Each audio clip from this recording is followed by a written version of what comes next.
in order to get the principle of a network across, I have to convey to you an idea which is extremely simple, but which is difficult to grasp only because we're not used to it. We are used to thinking as Westerners, as having a certain kind of language, and therefore a certain kind of logic that goes with it. We're used to thinking of the world in terms of the game of billiards. In other words, we are still thinking about our psychology, our bodies, and their relationship to the outside world in terms of what would scientifically be called Newtonian mechanics. And Newtonian mechanics has a very long history because it goes back to some of the atomic theories of people like Democritus, who were among the great pre-Socratic philosophers of ancient Greece. And so we may as well begin with a little bit about the history of the idea of an atom, because this has always fascinated people. What is the world fundamentally? What is all this? Well, one way of finding out is to take a knife and chop something in two so you can see what's inside it. What is an apple inside? What is a seed inside? What is a human body inside? And then you find that when you chop a thing in two, you've got two pieces, but the cutting reveals that it has a structure inside. And the structure is composed of what we call organs or parts. And then in turn, in order to inquire into them, we take them and we chop them apart. And in our curiosity to find out how it's made, in just the same way that a child will take a toy to pieces, we chop and chop and chop until we've got bits so small that they are the same width as the edge of the knife. And they can't be cut anymore unless we can find a finer knife. And so when we get down to that bit beyond which there is no bitter, that is to say it can't be chopped any further, it is called in Greek atomos, which means, the first letter a means non, tomos, cuttable. And so the word atom means that smallest particle of the world which can't be cut into any smaller particle. That's the original idea of atomism. So then, it went further than that to the notion that the world was built of atoms in the same sort of way that a house could be built of bricks or stones. The world is seen, therefore, as a composite of fundamental particles. Then what remained to be discovered was the laws governing the relationship between these particles. And so naturally one thought of them as little balls. Why balls? Because balls are hard to cut. If you take a ball bearing and hit at it with a sword, it's liable to jump right off to one side. A cube will submit to being cut, but a ball is very difficult to get at. A very strong form of nature. So people have always tended to consider atoms as balls, especially atoms of liquid. There was a notion, you see, that the atoms of the element of earth were cubes, because cubes all sit together rather firmly. Liquid, which when you put up good bloop, that was balls.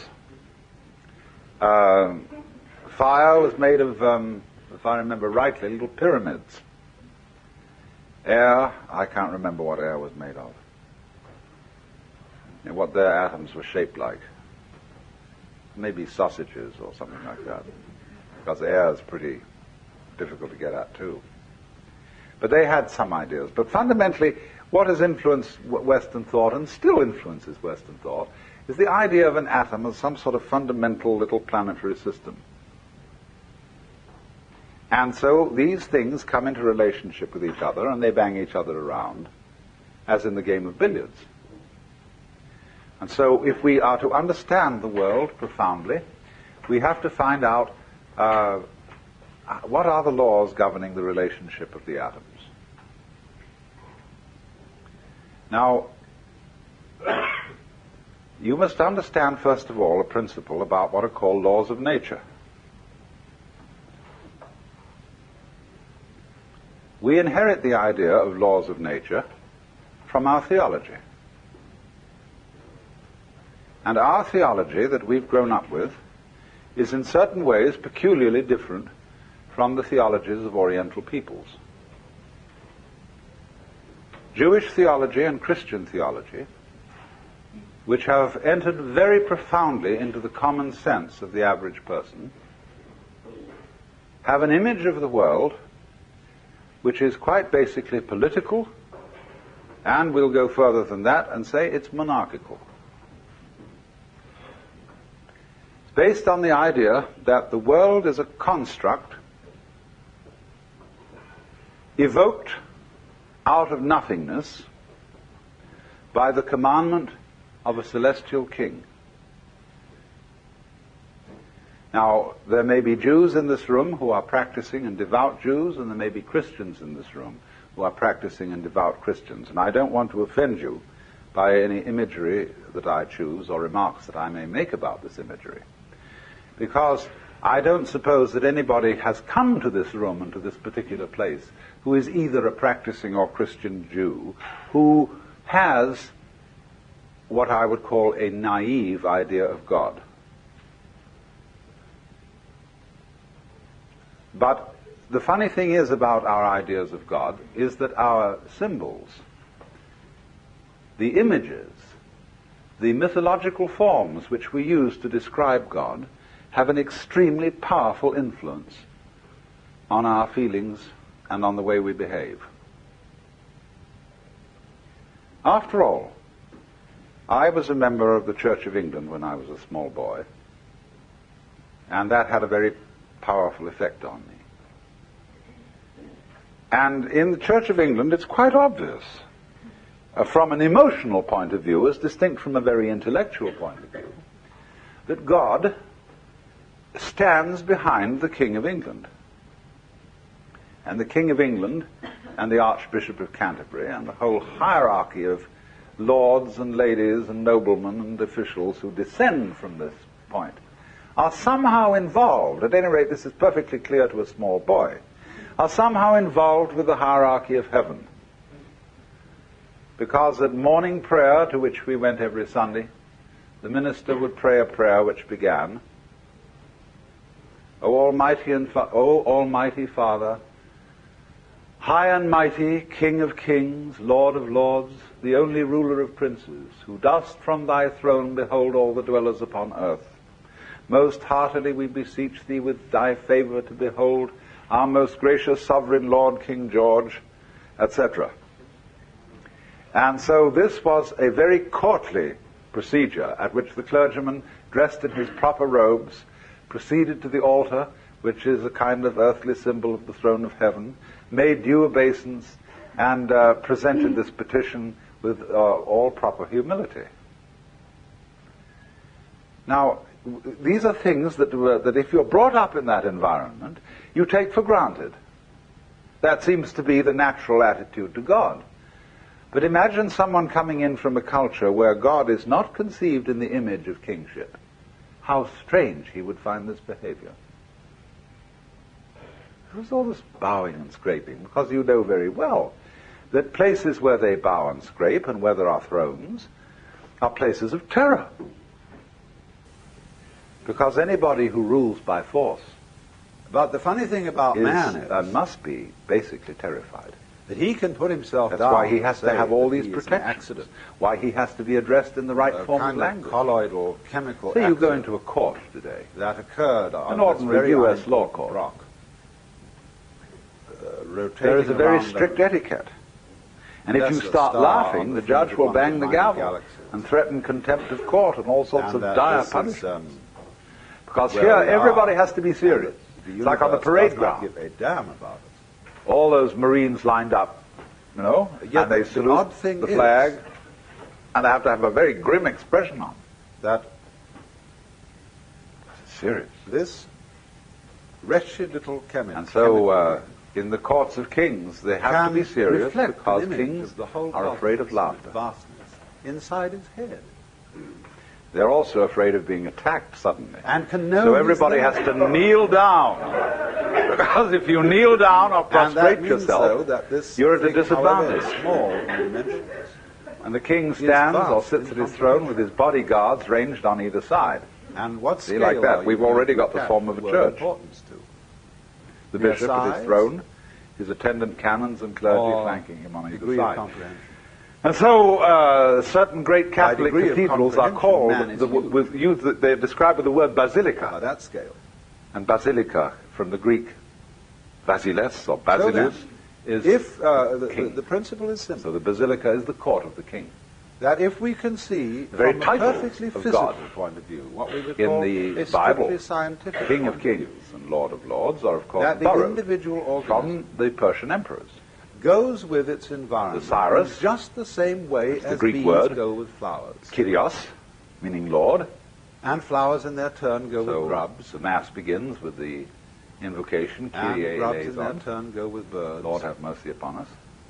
And so on. The titles Always. are borrowed from the Persian emperor. Then, when you want to and so define the yourself, rites you that cannot have become say associated with that I am Christian just what religion is and to some inside the extent skin. Jewish religion are reflections because of what those is great inside the skin goes with everything autocratic outside. monarchs of the ancient Near And East. The constitutes Cyruses of Persia, a the single pharaohs of Egypt, complex field and people like Hammurabi, of who were the great diversified Chaldean behaviors, monarchs. diversified processes. The universe was conceived then You look as at that being then from ruled a strictly physical on a point of political pattern and there it like is. that, so that Hammurabi in But then the particular trouble and comes Moses after him You say when were you great studied lawgivers. that, you read all the books on ecology and They botany were the and so wise on. ones who laid down the Astronomy, rules. They so were the on. patriarchs You say, yes, I see that. who said, now That's, this is the way everybody's quite got to true, behave. Somebody's got to theoretically. tell what the rules are. And since you can't all agree among But I yourselves would like as to to what be the able rules are going to to be, feel I'm going to that tell this you is what so. to do.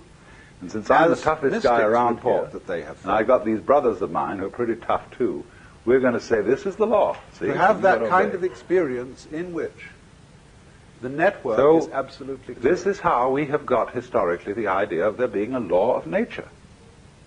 Because you see, if That we somebody don't told nature take it what that to do. far, if we Somebody know about told, it theoretically only, for example, the a theoretical wonderful knowledge poem by Father is not Feeney going to have much effect on what we do. about bees.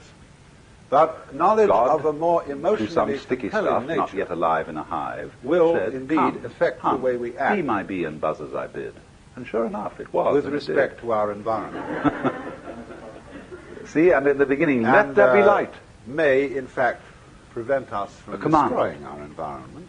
So as we are now commandment is the fundamental very busily idea. doing. So the quest of the law of nature is the quest It's interesting for the that true Congress of the understanding of the United Word States of God. recently passed For by an the act word of the Lord were the making it a heavens very made, serious offense and all the to burn hosts the of them by the American breath flag. of his mouth. In the beginning And was they the passed Word, this and the act Word with was many with God, and the patriotic Word was speeches God. and rhetoric and What much is that reciting word? of poems.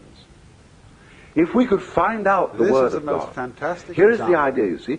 We could perform of, incredible American magic. confusion between symbol That's and why, reality. for example, the name of Menu God and me. in the Bible is not to be Because this uttered same except Congress once by the high priest. is directly or in the Holy of indirectly Holies responsible once a year. for burning up what the flag Otherwise, stands that for. name, Yod-He-Vah-He Namely, in the Hebrew, geographical we don't United really know States how of it was its pronounced. And Jehovah mixes up those consonants By- with the vowels of Adonai. not really doing much about the devastation of our forests, the pollution of our water Then it's all and mixed up in atmosphere. translation. But anyway, The it's Jehovah reckless is waste of a our polite natural way of resources. saying what can't be said. And resorting to a form of economy. Because if you know the Word, if you know the Under name the of God, sane circumstances would be termed sheer you have lunacy. power. You have the power of God. But see, they And cannot so all distinguish ancient ideas of magic between the were symbol based and the on reality, knowing the because names of we are God. It all is said that there are hypnotized 100 names with of God, words and symbols. and 99 are revealed to us. And the And camel so when knows the the flag 100th name, which is why he is more looks precious so than the snooty. country. We are in sympathy. But so when you say, "I also, love my the person in And what what we you now mean by call that is you primitive feel orders of certain society emotions when you are see loath the to flag. reveal You their don't love your names. country at all. Because if I know your true name, Because I to love can the country utter it and means have power, participate power in its over life you. in a loving Now, way. you say, well, that seems a very naive idea, And, but it is exactly After through all, the knowledge our of animals names are, in a certain sense, that we members have of the Western United science. States. And Birds, that is magic. bears.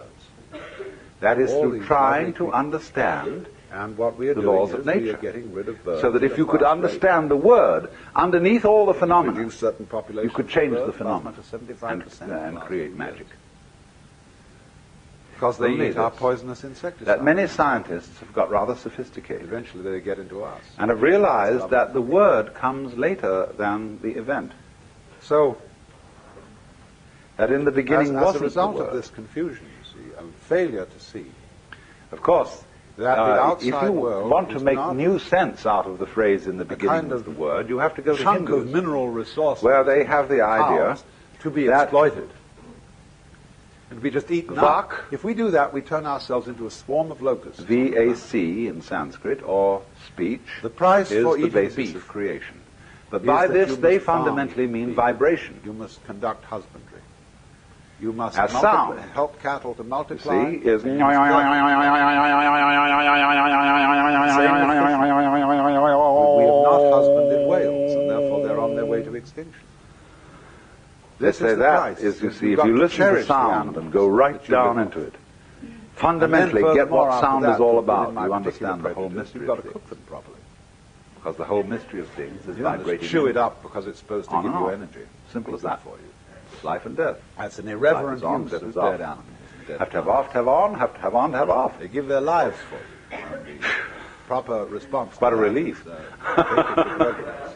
And that But means there cook they it say that's the beginning. Now, but they well. also So that your say, act of cooking is like the rituals of a in priest another at an sense, altar. on another level, It is the that the sacrificial roots order, of Sanskrit, chopping board and the range. say the root form, say the word Buddha, comes from the root form Bud, which means to know or to be awake. Bhava, which means becoming, comes from the root Bhu, which means to grow. So on. Karma, doing, comes from the root Kri, to act. So they say, though, that the roots of Sanskrit are not simply the roots of a language, they're the roots of life. Because in another sense, altogether, you see, you create the world by the word.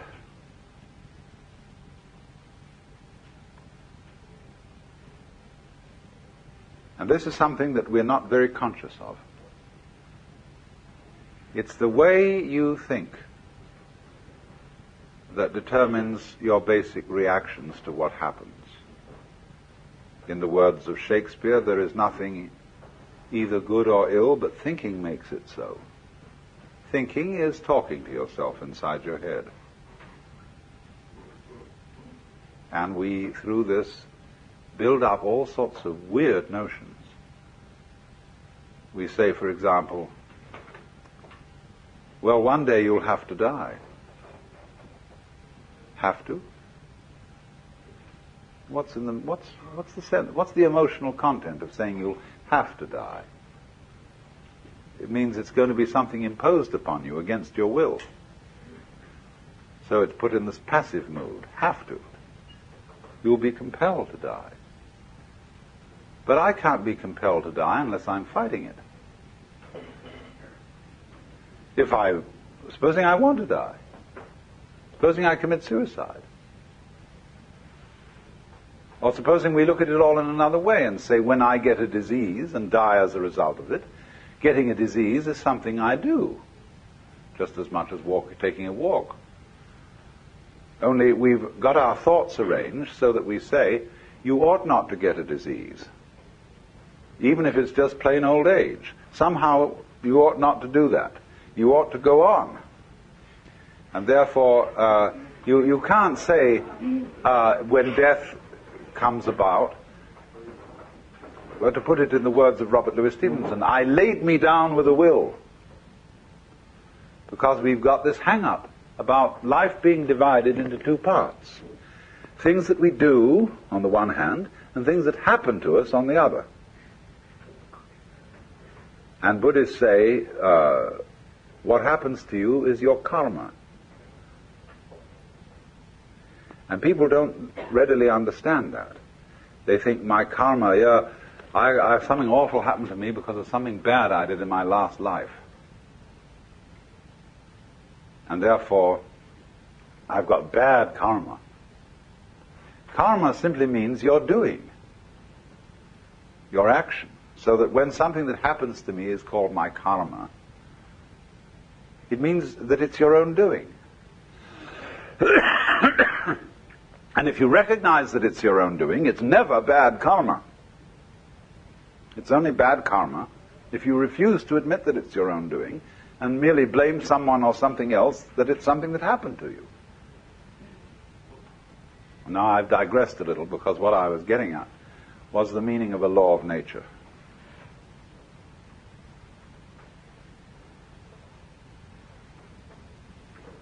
Laws of nature were taken over, the idea of the law of nature was taken over by Western science from this ancient magical notion of the Word of God, the commandment of God, being the foundation for everything that happens in the world. But now, today, in Western 20th century science, there is an entirely new idea of the law of nature.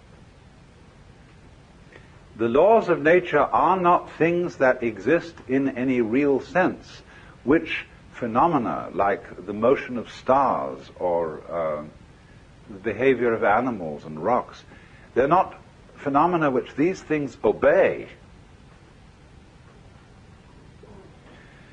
The universe is doing its stuff. But because we have a certain kind of structure and brain,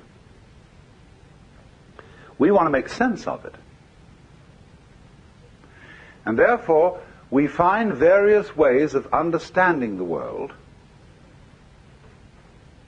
by the principle of regularity. Now, what's that? Let's take a clock.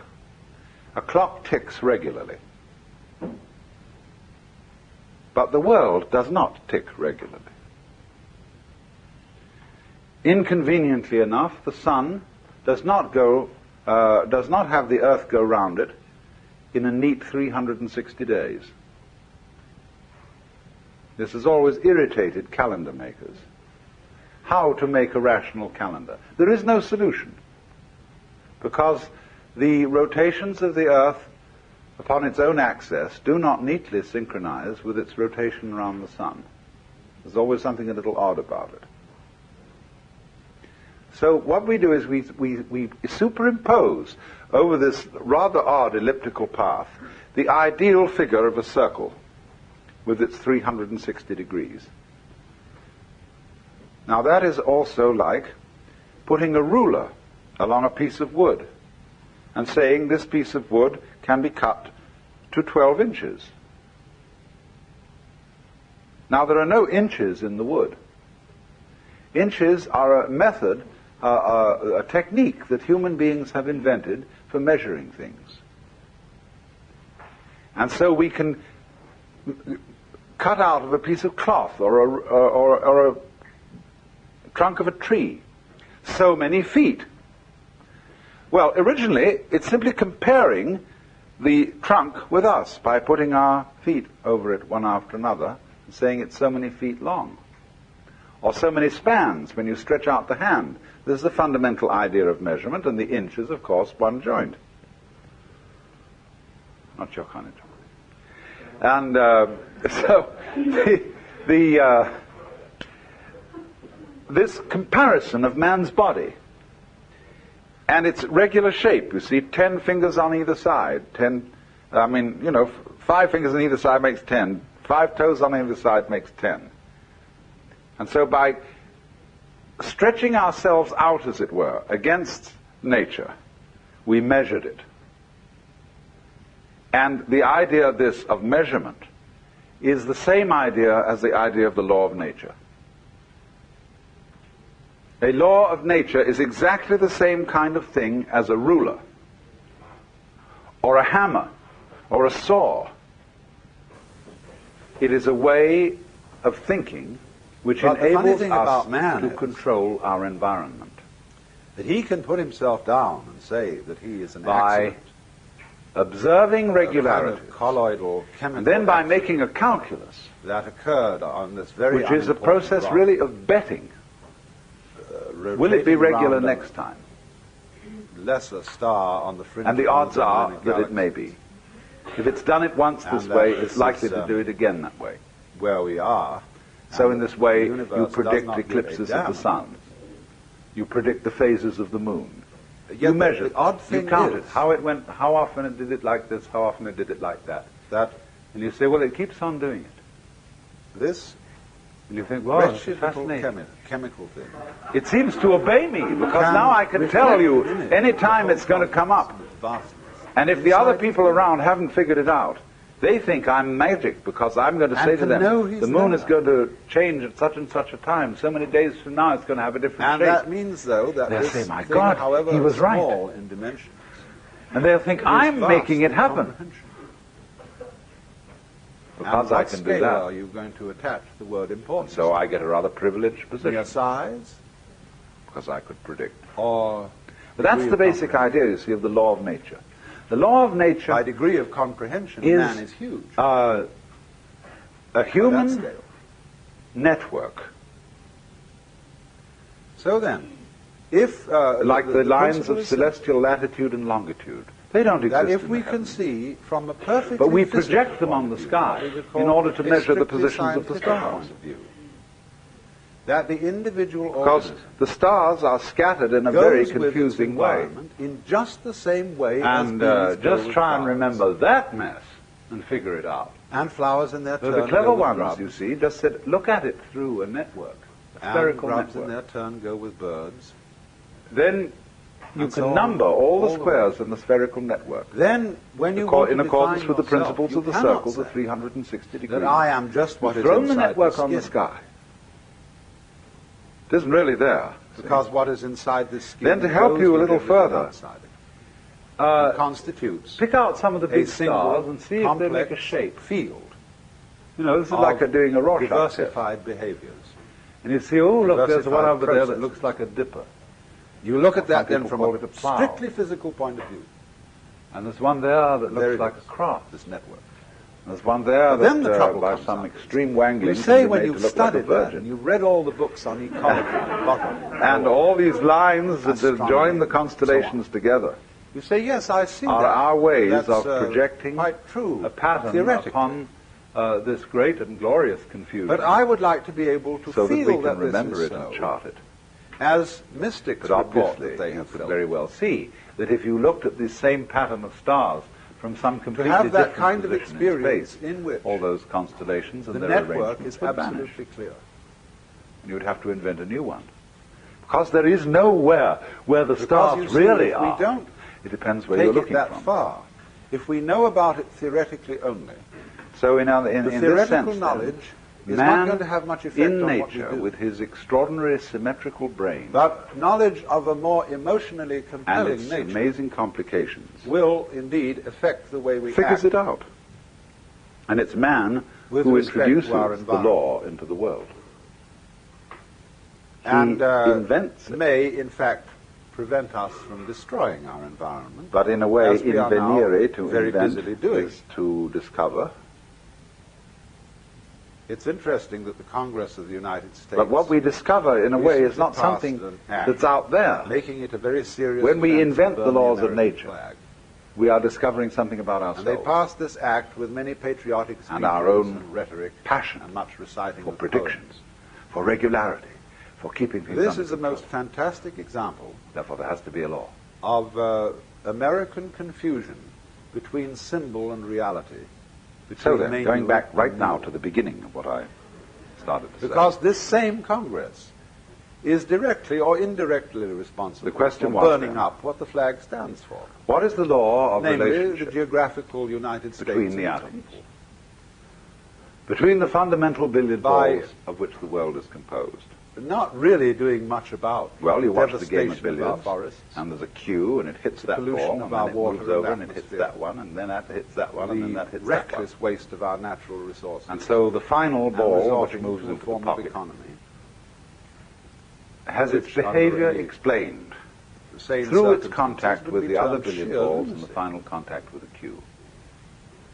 But see, That's they why it did cannot it. distinguish between the symbol and the And reality, so this because view we are of the all world hypnotized as something that with happens words and symbols by the mechanical processes And of so the law when of the cause flag and effect is more precious than the country. is one that We are is really insane. basic to most people's common sense today, to most educated people. When you say, I love my country, They would say and it's very what you mean by difficult to that figure is it you all feel out because certain the whole thing emotions is so when you salute the complicated. flag. But You if don't love your country at all. you could know all the details Because involved to love the in, country say, the means behavior or a participate single in act its of a life. human being, you would find loving way. that it was the ineluctable result of a And, series of After all, bouncing balls our animals against are, each other, in a certain sense, fundamental members of the atoms United that States. predisposed the great Birds. final event to be just like that. Bears, all these lovely creatures. And what we are So doing that is we are getting theory rid of of birds the without relationship rape. between the atoms We've is reduced called, certain in populations technical of birds by language, as much as catenary. 75% in the last few years. Because they eat our poisonous C-A-T-E-N-A-R-Y. insecticides and so Catenary. on. A catenary they get to effect, us. or It's lovely. a relationship between events, is like, for example, So- to use another illustration, where you As stand a row of result bricks of up, this confusion, you see, and failure to see, end up, and you knock That over the the first outside one, and they all world go is cata, not cata, cata, cata, cata, and fall down. a That is kind a of catenary sequence. chunk of mineral resources and cows But to be it exploited. becomes increasingly obvious today be just eaten up. to the If we physicists do that, and we to the turn ourselves biologists into a that swarm that of will locusts not on the do planet.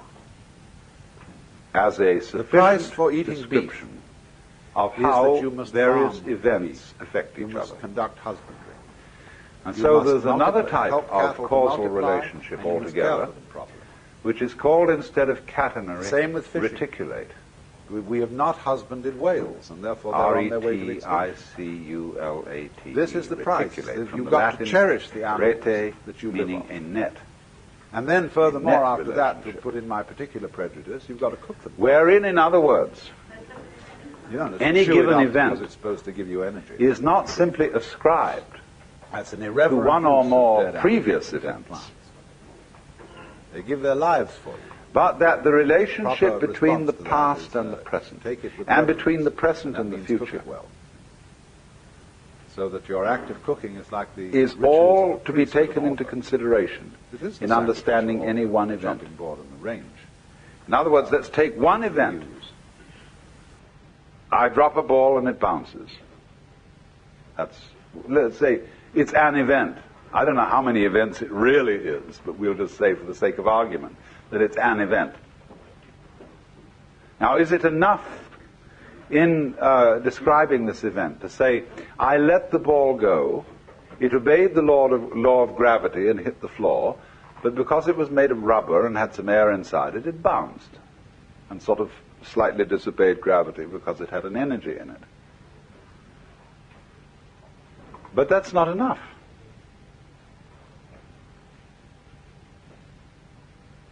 Because that the ball dropped, that I let it go, that it bounced, depended not merely upon a historical sequence of events that you can lay out in a string along a line of time. It depends also upon a present context. There must be a certain density of air. All kinds of things have to coexist with this in order for me to be there to drop the ball at all, much less manufacture a ball. So that what happens must be considered not merely as a historical phenomenon, but it must be seen in context. Context is terribly important, because it isn't just when a thing happens that is important, it's where it happens. In what setting? So that you could say that my blood in my veins is in a certain setting. In a test tube, it's in a completely different setting. And in a test tube, my blood is not behaving in the way it behaves in my veins.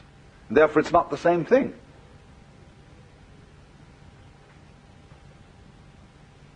So, an individual person in one setting will behave in one way, in another setting in a completely different way. I remember when I was a child. I was one boy when I was at home with my parents. When I went to visit my uncle and aunt, I was someone different. When I was with my peers, I was someone quite different. Because I changed according to the setting, and children are very well aware of this. It's only as we go on that we keep having it drummed into our heads that we ought to have a consistent character, because we're influenced by novels, where the characters are supposed to be consistent. And so you ought to have a consistent character. You ought to behave the same in all circumstances and towards all people. That merely means you become inflexible. So what things are, therefore, depend on the context in which they are found, upon their network relationship to everything else that's going on. And one of the reasons for this, which is going to lead us to something more profound but much simpler, is, of course, that the whole notion of a thing or of an event in nature and of causal relationships between different things and different events is a purely abstract idea that does not really fit the facts of nature at all. In nature, in this physical world that you feel when you hold your head or hold somebody's hand or just breathe, in that world there aren't any separate events. None whatever. Sure, there are all sorts of wiggles around here, all sorts of lines, all sorts of colors, all sorts of surfaces, all sorts of forms, but they're not separate. Because you see, you can't separate an inside, what you are inside your skin, from the outside of the skin. Because you can see that at once. If there weren't anything outside your skin, there'd be no inside. It takes the outside and the inside working together to create this situation. And in the simplest way, the situation that I call my body wouldn't be operating unless there was air around here to breathe. This physical phenomenon goes with the situation of there being air. Now, true, it wiggles about inside the air in a rather complicated way. And other people watching say, something going on over there. You know, because the air you can't see, and it remains rather constant, except when there's a gale. And so you don't pay much attention to it, because it's always around. What you pay attention to is what changes rather rapidly. And you say, well, that's a that. Say, hey, you say to someone, you see this change going on, some wiggling over there, and say, what's that? See? And he knows what you mean by a that. A that means something on the end of a finger point. It's different. It's peculiar. See? Now that's a that. And so from that comes the idea of an event or a thing. A that. But all these that's that are happening aren't disconnected. They go with each other, just as I go with the surrounding air. And just as this whole situation in which we are at this moment is a complicated going withness. Now here then we get to the fundamental idea, this idea of going with. And from this we shall be able to construct the whole notion of network. And this is the idea I said at the beginning, is extremely simple, but very difficult for people brought up to use Western languages to understand. Now, going witness, we could call it relativity, relationship, means simply, let me first of all put it in a very extreme form. Consider yourself, sitting here at this moment, being just exactly the sort of person you are. Maybe a little neurotic, maybe a little sick physically, maybe a little ashamed of yourself for some reason or other, or whatever, you know. Just the way you are anyway, just like that, sitting here. That situation goes with, as back goes with front, the entire situation of the rest of the universe.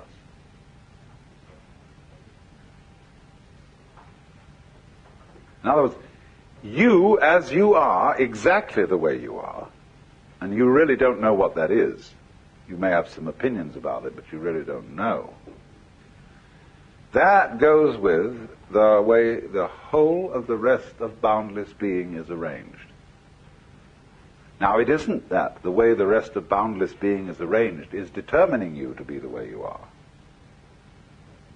Or if it is that, if that's true, if it determines you, then we must also allow the other side of the picture that you determine it. It's your karma. You did it. But you say, no, but I didn't. I couldn't help it. It did me. And you can say, tisn't, tisn't, like two children arguing until you realize that the argument was stupid. Because you and it are one event, and it isn't a question of it controlling you or you controlling it. It's all one event. As Teilhard de Chardin said, the whole universe is the only true atom, the only truly indivisible whole. So the human being, though, finds this difficult to understand because we're always telling each other, now you should be different. You ought to change. You're going to be like that. Now listen, you're sick, and I got a system. See, I've got a system. I've got a real school here, a thing that is very important, and you should come and study with that. It may not be mine, but it may be some big sage or pundit that I know, and you should come around and study that. And I've thought about this for a long time, because I've heard every kind of opinion of all the sorts of things that I should do in order to get myself into shape. And I realized that if I followed this advice, I would spend my entire day doing exercises in preparation for life. I don't know when I'd ever get around to that. You know, I would have my half an hour's yoga practice, 1 hour of zazen, so much physical exercises, and so much memory practice, so much special diet preparation to be sure that I got proper food. And if I think this all through, I think, oh my God, it isn't worth it. Then another school of thought will say, no, that's the thing, you're getting confused. Just do one thing, see? But then I say, now how am I going to choose which one I'm going to do? Well, he says, obviously this one's the best. And then before you know where you are, you're sewed up by some religious fanatic. Now, please, I don't want to do this to you. Please don't think that I have any such recipe that I'm going to give you anything to do for 5 minutes every morning. I just am not. I want to, my whole notion would be to set you all free so that you'd only have to attend one seminar, never have to come back.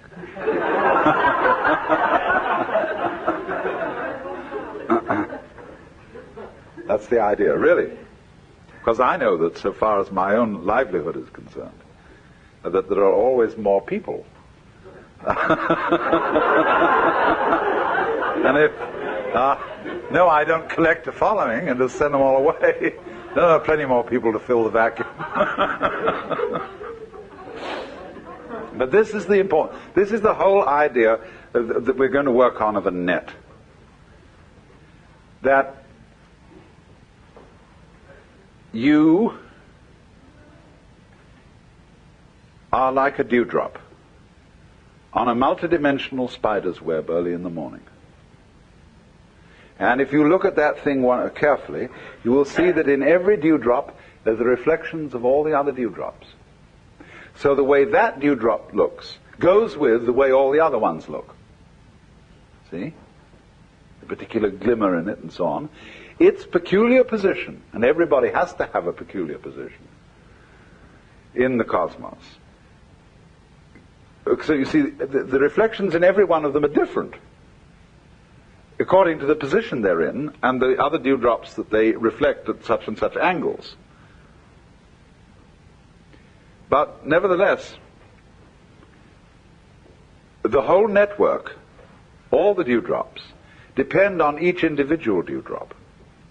And each individual dewdrop mutually depends on all the others. And that's the sort of a scheme we're living in. And it a little bit affronts our logic at first, because we say, I can understand that I depend on this universe, because after all I need sunlight and air and water and the help of the society and all that kind of thing. I needed a father and mother. But looking at it from the other point of view, I find it very difficult to see how the whole thing depends on me. That's because we've been brought up with a put-down theory of the individual. No, children should be seen and not heard. You are the servant and subject of God, and don't you ask impertinent questions. Or another way of putting us down is to say, well, you're just a piece of a fluke in a mindless mechanism. See? So we always managed not to find out that the relationship of the network is mutual. It runs both ways. That it depends on you just as much as you depend on it. Because you see, it's you with your ingenious brain that, for example, turns vibrations of air into sound. You turn whatever the sun is doing into light. You turn whatever the air is doing into a sky called blue. There is only blue for a brain. Just like if you hit a drum and it's got no skin, it won't make any noise. So it's the tight skin that evokes the noise out of a moving fist. No skin, no noise. So you, as the reflector, like the dewdrop reflects, you, as the so-called reflector of all that goes on, by the constitution of what kind of a reflector you are, you evoke what we call sun, moon, and stars, nebulae. Vast spaces. They're only vast in relation to you. They're not really vast. Only if you compare them with yourself, they're vast. They could be considered very tiny. Or equally, the space between two sides of a hair could be considered vast if you want to think about it that way. I mean, if you really want to go into a hair, there's an awful lot between one diameter of a hair, you know. And if you think about it a long time, you'll think it's what we call a vast subject. Study of hair. No, for microscopy, it is a vast subject. Depends on the attitude, you see. But the basic principle, the thing I really want to try and get across, is this idea of going with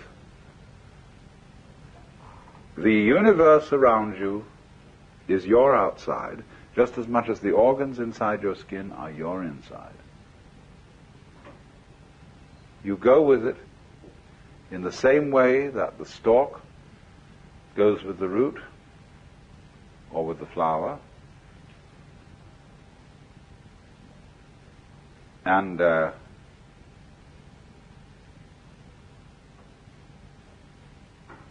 as front goes with back, as North Pole of magnet goes with South Pole.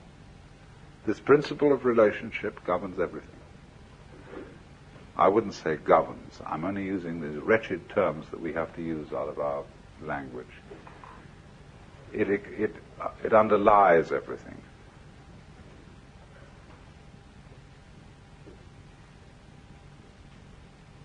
And it's important to realize,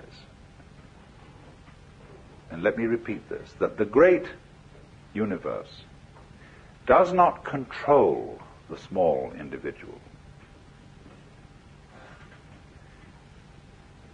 any more than the small individual actually controls the great universe. This is not a question of controlling. It is a question of more like dancing, of what happens, rather than what makes it happen. Things aren't made to happen.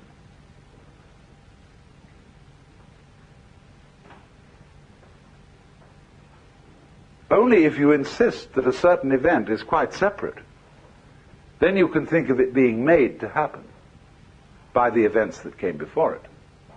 But if you realize they're all parts of one event, or different aspects, different phases of one event, then you see it happening and you don't see anything making it happen.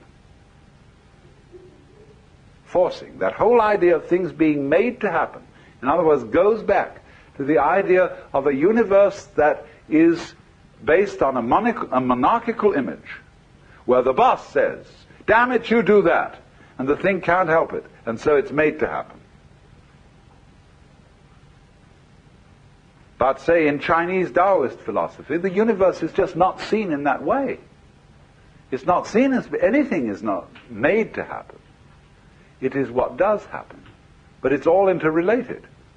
And therefore there is a pattern to it. There is an order to it. The order of the net. Things and events are explained as being links in a causal chain. And so every particular happening that is identified as a thing or an event, which is, however, quite an arbitrary kind of selection, is explained by its past, by the chain of events which lead to it in a causal sequence. On the other hand, in thinking of the reticulate relationship, a thing is explained not simply by its relationship to past events, but by its context. That is to say, its relationship to present and future events as well as past. So that every event becomes something in a network. Now, you will very well understand that when you see the knots in a network, or better, the squares of the net, they're all held together by each other. Imagine the kind of network where instead of there being, something like knitting. In knitting, the stitches are all held together by each other. And if something breaks at one point, the thing starts raveling. So the reticulate view, or the net view of the universe, is one in which the Buddhists say everything mutually interpenetrates everything else. So, as I was trying to make the central point, the point of implication, the point of relativity, that things go together like two sticks standing on the ground in this way. See? They give each other mutual support. Or like the three rings in the Ballantine beer trademark, or the Christian symbol of the Holy Trinity. Those rings interlock. But take one of them away, and the interlocking is broken down for all of them. So in the same way, the individual, although seeming to be something that rattles around in the universe, although a given planet or a given star seems to be something that is moving on its own, the motion, the behavior of stars, is a situation that arises only because of the mutual interdependence of all stars. Because, to take a very simple illustration, if there is only one star in the whole universe, no motion can be ascribed to it. It can't even be said to be still. Nobody knows what it's doing because there's nothing for it to relate to. But take two stars, and they can get nearer to each other or further away from each other. But nobody knows which is moving. Get three stars, and then you have, say, two close together, and one of them seems to go away. Now, who is moving away from who? Are the two stars saying, hey, we don't like you, we're going to get out of your way? Or are they saying to the other star, why don't you like us? Why do you keep going away? Well, who's right? Well, you can say on the principle of democracy that the majority must be right. But then they say, well, let's have an umpire, and we have a fourth star who can stand above us. You see, two stars can only move in a straight line with respect to each other. Three stars can move in a plane with respect to each other. But a fourth star can establish a third dimension, where we can say, I can look down on you and take an objective standpoint. But then the argument is which one of them is the fourth. But that's the basic principle on which the whole universe is constructed. It's a relativity system in which motion depends on comparison with something relatively still. And there can't be any motion at all unless there is that comparison. So, because of this relationship, every individual is so related to everything else that's going on that you imply it. In other words, anybody who was a great scientist from some other world altogether, who studied a human body carefully and figured out the conditions under which such a thing would exist, he would come to the conclusion that that human body was something from a universe just such as we have. He would find that your structure and your behavior implied this whole thing. Just as with a laser beam system, you can photograph a small fragment of any photographic negative, and from that tiny fragment you can reconstruct the whole picture from which it was taken. Because the crystalline tensions in that fragment imply the whole context of crystalline tensions that belong to that particular negative. So in exactly the same way, you as an individual imply this world, and this world mutually implies you. And you are a natural formation, moving in and with this universe, not determined by it, because this is not a system of determinism. But you are moving with it in just the same harmonious way that you notice the waves moving, and the trees growing, and the clouds moving. And as you don't accuse the clouds of making aesthetic mistakes, so really is a certain light in which you can see human beings, both good and bad, as perfect forms of nature. You may have fashionable discriminations about who is beautiful and who is ugly. You may have metaphysical discriminations about who is sick and who is healthy. You may have moral discriminations about who is good and who is evil. Now, these are all points of view, relative points of view.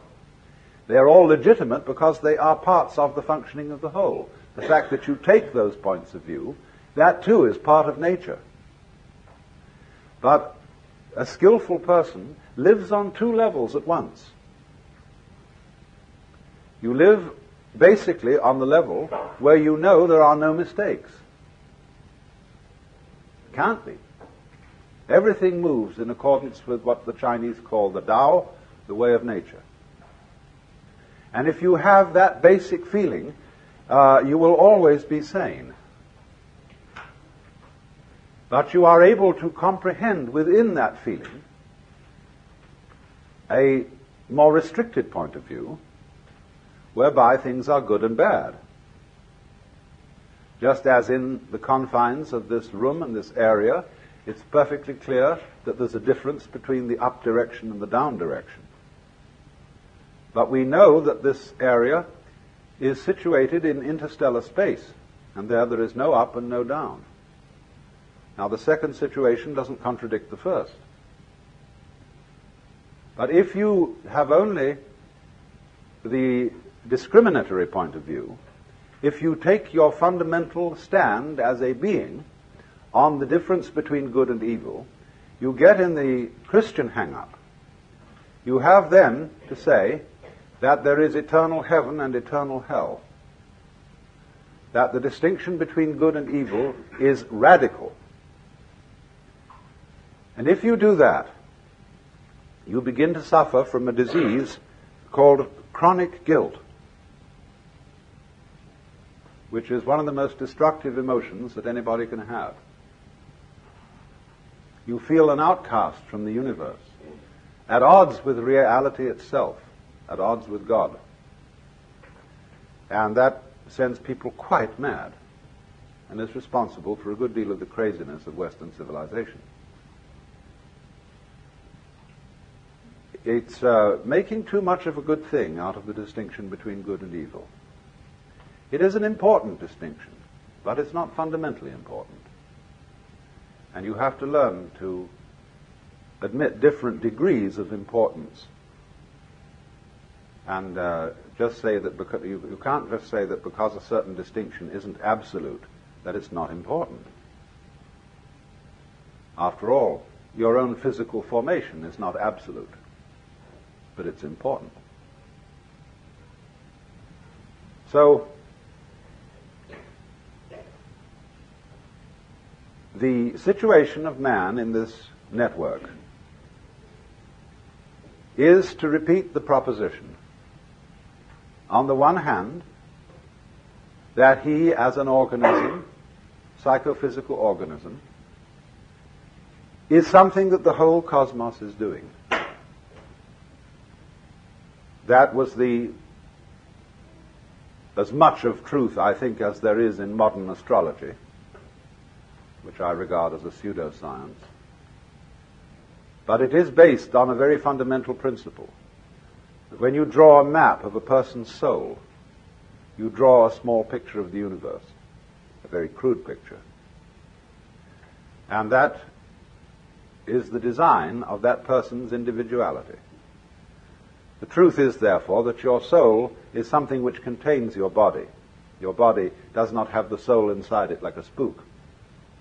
And the whole cosmos is your soul. So the cosmos is doing you at the point you call here and now. Reciprocally, you're doing it. And the one depends upon the other. You have difficulty in conceiving this as a Westerner because we have all been brainwashed by several centuries of put-down theories of man.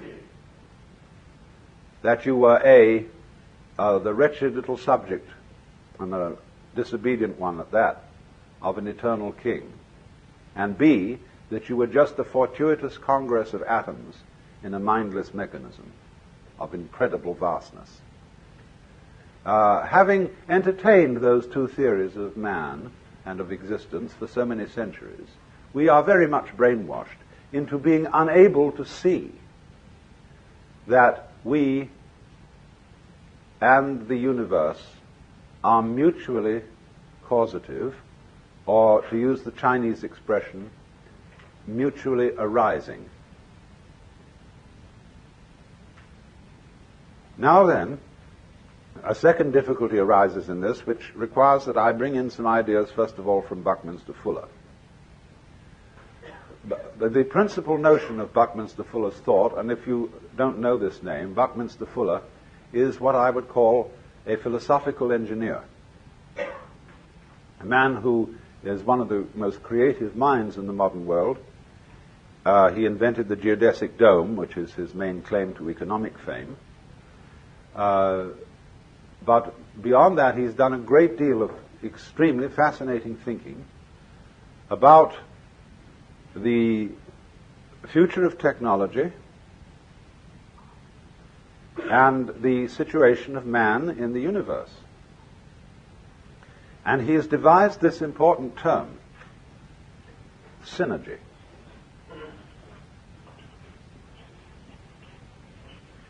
Coming from the Greek, syn, with, ergos, work.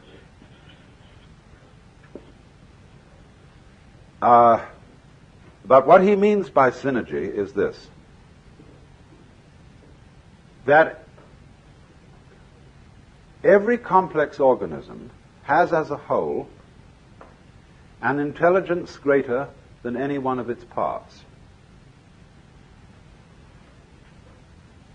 And that every complex organism as a whole has an intelligence greater than any one of its parts.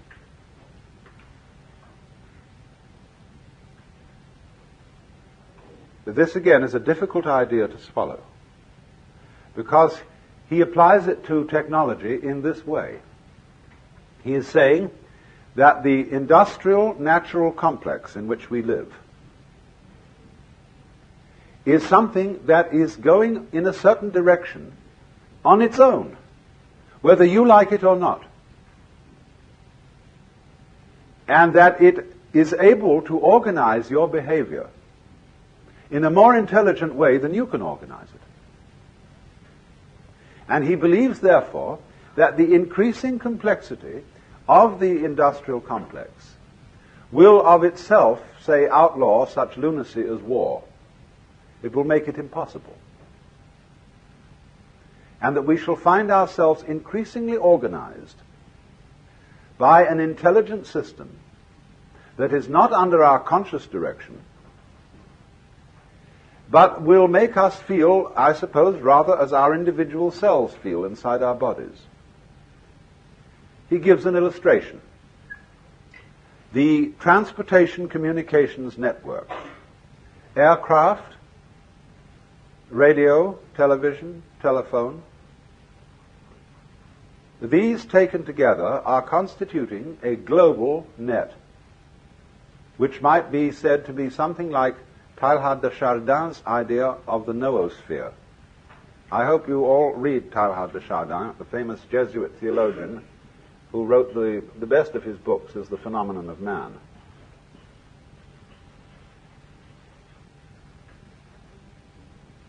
The Earth, which is the geosphere, from the Greek geos, geese, the Earth, then the Earth, as the geosphere, is covered with a biosphere. That is the sphere of living organisms. The biosphere, in turn, generates the noosphere, which is the communication network that we call the mind, through literature, through speech, through radio and television communication. The noosphere is slowly realized. So, Buckminster Fuller is really talking about the same thing. The noosphere is the network of communication set up by technology. And so, for example, let's just take air transportation. As a result of jet planes, all centers that are in communication with each other by jet aircraft are becoming increasingly the same place. When you wake up in Tokyo, having come from Los Angeles or San Francisco, you are slightly in doubt as to where you are, because Tokyo is an immense muddle. It's a mixture of Paris with Los Angeles, of San Francisco with Shanghai, of London vaguely thrown in, and sort of a touch of Japan. It's a phenomenal place. But if you live in San Francisco, you realize it's becoming more like Tokyo, because we have a tremendous inrush of Japanese culture. We have superb Japanese restaurants. You can go to sushi bars, that is to say bars for rice balls and raw fish, which are beautifully served, just like in a bar in Tokyo. And increasingly, we have supermarkets which sell Oriental, African, and Japanese goods. And I call them supermarkets for the unusual. And more people are laying down tatami mats and cooking over hibachis and using chopsticks and every kind of thing like that. So the point is that how near a place is to you is simply a factor of transportation. There are places in the United States. I was just in one, in a far out Indian area of South Dakota. It takes longer to reach than to get to Tokyo. So it's further away. That's all there is to it, for all practical purposes. So Fuller's idea is that by the year 1968, so soon, we have a one-town world. And it's coming fast. And as human beings have some problem adapting to this, because as you know, when you travel by jet, just as when you're in an elevator that drops too fast, you feel it left your stomach on the 14th floor and has taken the rest of you down to the first. So the jet aircraft leaves your psyche in London and brings your body to San Francisco. And it takes some time to catch up. All your time rhythms are thrown off. But we'll get used to it. And eventually, therefore, we must add to this, planes are very expensive. All governments have immense investments in aircraft. And to work, they must be kept flying. Otherwise, they get out of order. So they must be kept moving. That means there's also a huge tourist business, constantly interested in shuffling people all around the earth. And as a result of that, it's going to be increasingly a vested interest.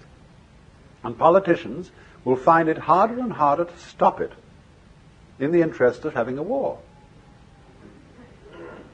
So what we are in effect reduced to at the moment, so far as wars are concerned, are experimental wars. Wars in small areas against people who allegedly don't matter very much, in order to test out our military materials and techniques. Because nobody can afford to keep a large standing army in which there are no veterans. So they must have practice. And so practice wars are carefully arranged. But increasingly, you see, they find that these practice wars rouse passions and disturb everybody in all directions, because there is no such thing as an unimportant people. And so they become increasingly difficult to carry on. So Fuller is extraordinarily hopeful about the future of mankind, because he feels that the synergy, the quality of intelligence in the total system, will overcome the folly of individuals, or of parts, who are unable to act with full understanding of what's going on. And you see, this is a serious problem, so far as the individual is concerned, because today, not only is there a population bomb, there's also an information bomb. The proliferation of information about everything is so great that no individual can possibly grasp it. Not only has he difficulty in grasping it, but there is difficulty even for big committees to organize this information, to integrate it in such a way that if I need to know a certain thing, I can very swiftly find it out.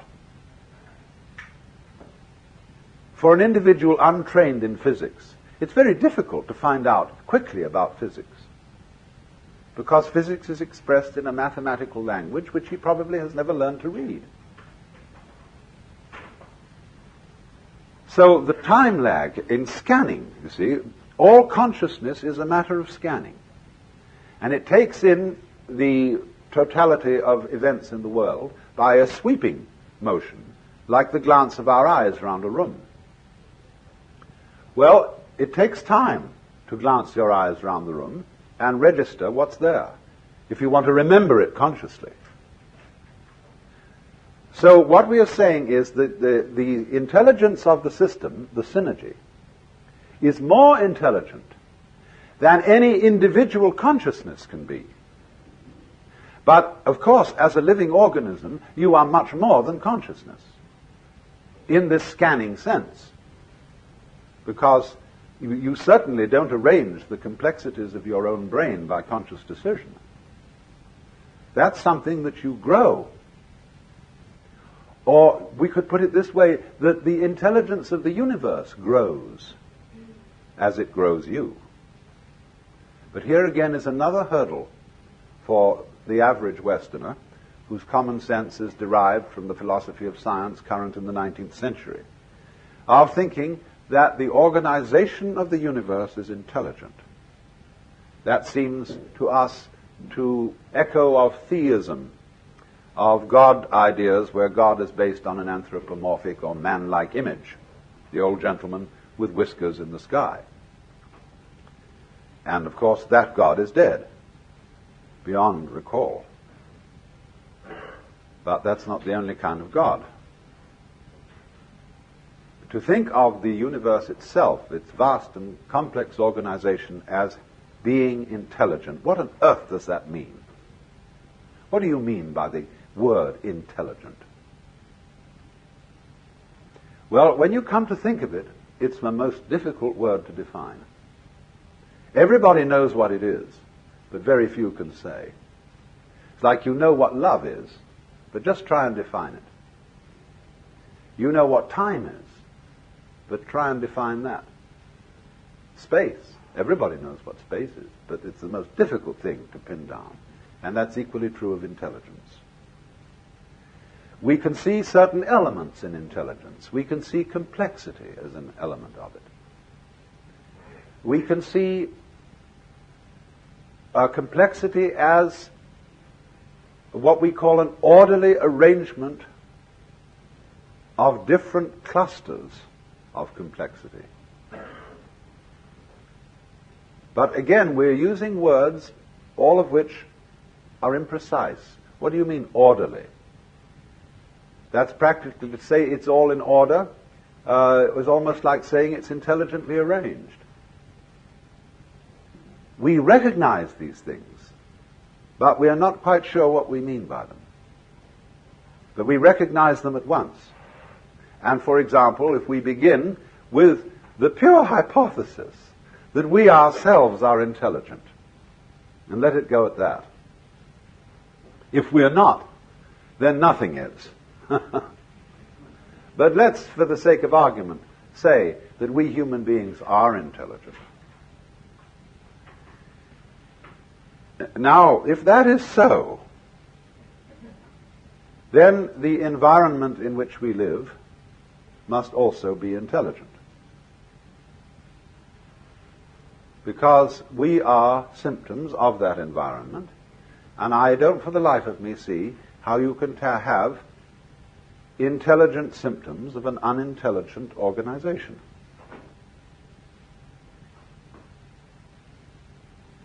We belong in this world. We didn't arrive here from somewhere else. We're not tourists in the universe. We're expressions of it. Like branches express the tree, or fruit express the tree. And so you will not find an intelligent organism living in an unintelligent environment. That is to say, the environment in which you live will be a system of mutual cooperation between a vast complexity of different kinds of organisms. And the total balance of that makes your life possible. In other words, human life goes with, as front goes with back, an extremely complex bacteriological world, which sometimes diseases us, but most of the time assists us by its colonies, its societies, its methods of reproduction. All these complex interrelations are without which not the sine qua non of there being blood and veins and bones and intestines and all that kind of thing. That's only the bacteriological world. In addition to that, there's a world of insects, which is tremendously important to us. But the insects are extremely clever. And if you talk to a good entomologist, he will scare the wits out of you, because he will show you the most conclusive reasons why insects should ultimately take the whole planet over. Fortunately, we are not absolutely abominated by flies, because we have lots of spiders. And we have birds. And so birds and insects are mutually necessary to each other. And especially flowers and insects have an arrangement with each other whereby one could say of flowers and bees that although they look very different, they are one and the same organism. Flowers perfume and color. Bees buzz and fly around. But you can't have the flowers without the bees, and you can't have the bees without the flowers. And so you can think through relationships between every conceivable kind of organism, into which you must add things like atmosphere qualities, gas content of atmosphere, on and on and on, until you suddenly realize that what you call your mind and intelligence and your very brain and body is utterly involved with this network of other kinds of organisms existing at a special temperature in certain gases, which could only be found in certain kinds of solar systems. Now then, seeing that should give every technologist pause. Because you can't go running into that situation with penicillin and DDT unless you know very well when to stop. Unless you can be very discriminating, just what surplus of insects you want to get rid of, without killing the other ones that are important. How to give penicillin without destroying all the stomach flora, and having to build them up again with acidophilus and stuff. So, this is why in the Taoist Chinese view of nature and the relation of nature to human politics, they set as fundamental the principle called Wu Wei,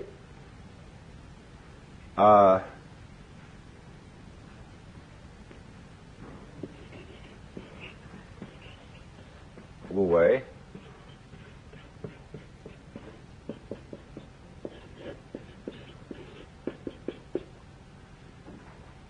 which means non-interference. Not quite what we mean by laissez-faire, but rather close to it.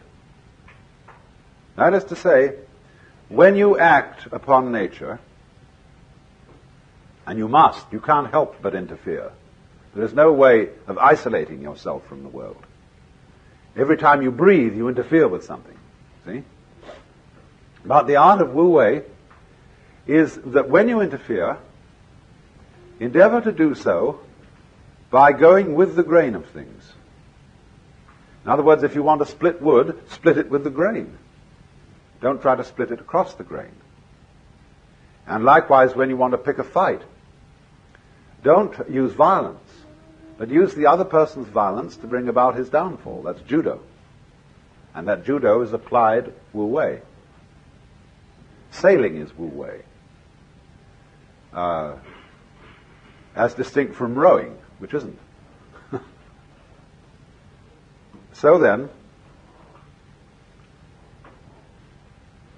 the Taoists, you see, recognized that there is this universal organism. And they thought of the cosmos as a great organism without a boss. There is no one in Chinese philosophy making the world happening or ordering it. There is no, as it were, central principle in the middle which sends out commands to all the subordinate parts. But rather, that the thing organizes itself. Their word for nature being zran, meaning what is so of itself. So they saw the whole cosmos as a self-regulating organism, and they further saw that the individual is not merely a part of that organism. He is an expression of the whole thing. And the whole depends upon this expression, just as much as the expression depends upon it. And that was the principle of mutual interpenetration, which is called it's more familiarly known by its Japanese name, Jiji Muge. The principle of the network. Between thing event and thing event, there is no obstruction.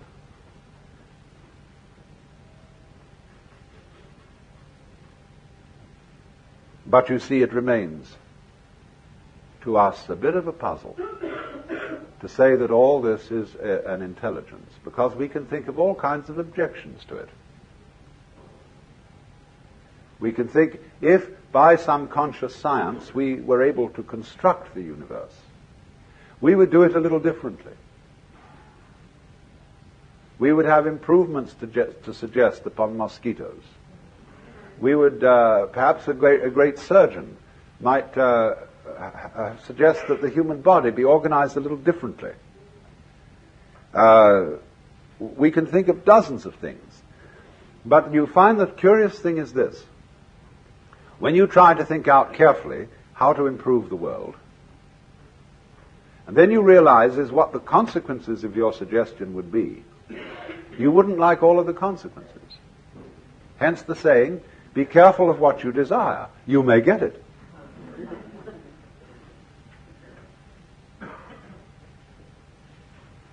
And then one invites the individual, and this is one of the great things to do, to suggest another kind of universe. What kind of universe would you design if you were God?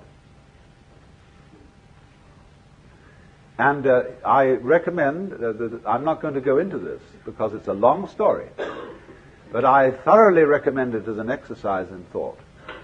Model your own universe and see what comes out of it. Because I can only tell you that you will eventually discover that you will model this one.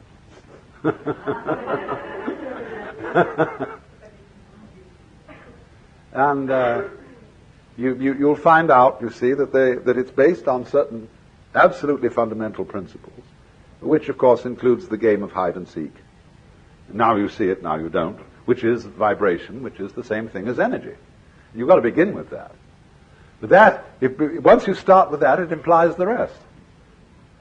Because all that we see around us is just a fantastic combination of black and white elements, of what the Chinese call the yin and the yang, the negative and positive forces.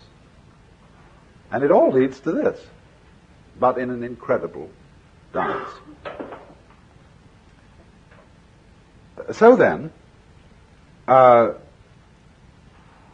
you have difficulty, though, of course, in seeing the world as an organism, because when you look out at the stars, you are in roughly the same situation or relationship to what you are seeing as when a physicist studies the constitution of the atom. He will make a map of the behavior of the nucleus, in which there will be various rotating particles or wavicles. And you will see something which looks like a mathematical design and doesn't look like an organism. Because we expect an organism to be a kind of gooey thing with blood and flesh and wriggles and so on. So if you looked only through the microscope, you wouldn't see the organism. Well, when we look out at the rest of the universe, we are, as it were, sitting down on one of those electrons, looking through a microscope at the rest of it. And therefore we don't see the sort of total design it makes up. That's much too far away from our conscious inspection. And this is one of the reasons, then, why it's difficult for us to formulate the idea that there is an intelligence operating here. Because all we see is a firework display, this tremendous display of radioactive mud and gas. And one would say, well, it's just a kind of a contraption that happened to arrive there, and that's all there is to it.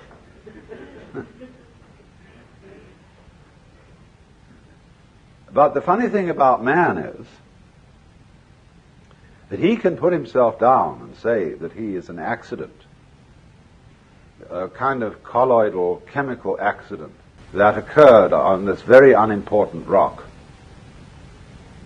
rotating around a lesser star on the fringe of one of the minor galaxies. And that this is where we are, and that the universe does not give a damn about us. Yet the odd thing is that this wretched little chemical thing can reflect an image of the whole cosmos in its vastness inside his head, and can know he's there. And that means, though, that this thing, however small in dimensions, is vast in comprehension. And what scale are you going to attach the word importance to? Mere size or degree of comprehension? By degree of comprehension, man is huge. By that scale. So then, if the principle is simply that if we can see from a perfectly physical point of view, what we would call a strictly scientific point of view, that the individual organism goes with its environment in just the same way as bees go with flowers, and flowers in their turn go with grubs, and grubs in their turn go with birds, and so on, all the way through. Then, when you want to define yourself, you cannot say that I am just what is inside the skin. Because what is inside the skin goes with everything outside it, and constitutes a single, complex field of diversified behaviors, diversified processes. You look at that then from a strictly physical point of view, and there it is, this network. But then the trouble comes up is, you say when you've studied that, and you've read all the books on ecology and botany and zoology, astronomy and so on, you say, yes, I see that. That's quite true theoretically. But I would like to be able to feel that this is so, as mystics report that they have felt it. To have that kind of experience in which the network is absolutely clear. Because you see, if we don't take it that far, if we know about it theoretically only, the theoretical knowledge is not going to have much effect on what we do. But knowledge of a more emotionally compelling nature will indeed affect the way we act with respect to our environment, and may, in fact, prevent us from destroying our environment, as we are now very busily doing. It's interesting that the Congress of the United States recently passed an act making it a very serious offense to burn the American flag. And they passed this act with many patriotic speeches and rhetoric and much reciting of poems. This is the most fantastic example of American confusion between symbol and reality, between menu and meal. Because this same Congress is directly or indirectly responsible for burning up what the flag stands for, namely the geographical United States and its people. By not really doing much about the devastation of our forests, the pollution of our water and atmosphere, the reckless waste of our natural resources, and resorting to a form of economy which, under any sane circumstances, would be termed sheer lunacy. But see, they cannot distinguish between the symbol and the reality because we are all hypnotized with words and symbols. And so when the flag is more precious than the country, we are insane.